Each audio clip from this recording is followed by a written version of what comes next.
کورب و کوزاوەکان لەوە تێگەیشتن کە هەر نرخی زێر بەرزەوێتەوە ئێستا 3 مسقال ئاڵتون دەکەن و بە سووک و سەلامەت لێی دەرەچن. نرخی ئەم ئێوارەی مسقال زێڕی عیار 21 لە بازارەکان گەیشتە 875,000 دینار. جا ئەمە هەرە و نرخە نییە کە وابزانی ئەوەندە دەدەی بۆ مسقالێک و تەواو بگرە و بەردەی زۆرە و نرخی زیاتریش دەچێتە سەری. من هەوڵەدەم سووک و ئاسان لە موبایلەکەەوە گوێم لێ بگرن بزانەکە نیازی سێرکڕینتان هەیە چەنی تێچێ و چەنی تێناچێ. بەو 875,000 کە هەیە و بە حەقدەسیشەوە ئەگەر 19 مسقاڵی ئاڵتونی شەرعی بۆ بووکەخان بکەی ئەوە بە نرخی ئەم ئێوارە 170 وەرەقەی تێچێ.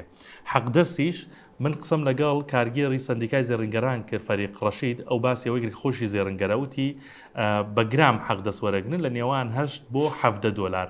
مسقالێکیش 5 گرامە کەواتە ئەگەر 65 دلاریش وەرگین بۆ مسقالەیە ئەوە بۆ 19 مسقالەکە 12 وەرەقە دەبێ حەقدەست بدەیت لەگەڵ 170 وەرەقەکە نزیکەی 130 وەرەقە دەکات. دەفتەرێک و 30 وەرەقەوە بدەیت بۆ 19 مسقال ئاڵتون.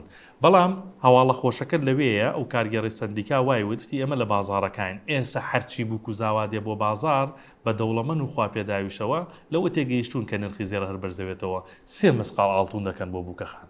یان ئەوە تا 5 مسقالەکەن یا ئەگەر هەر زۆر خواپێداوە بێ یان زۆر پێداگریان کرد بێ ماڵی بووک ئەوە 10 مسقال ئاڵتونی بووەکەن. من نە 3 مسقالەکە و نە 10 مسقالەکە 5 مسقالم بۆ وەرگرتوون بزانم 5 مسقال چەند دەکات.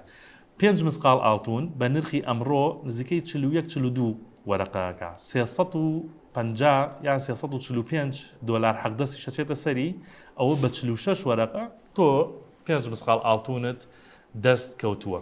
یەک شتەیە بیزانن ئەم حەقدەسە زۆرە دەچێتە سەری ئەمە لە دوایە ئەگەر ئەم نرخی زێڕەوەک ئێستا بمێنێتەوە ئەوە بخوا لە زەرەران چکە حەقدەسەکە لە بازارە تازە بۆ ئەو جارەیە کە بە تۆ دراوە.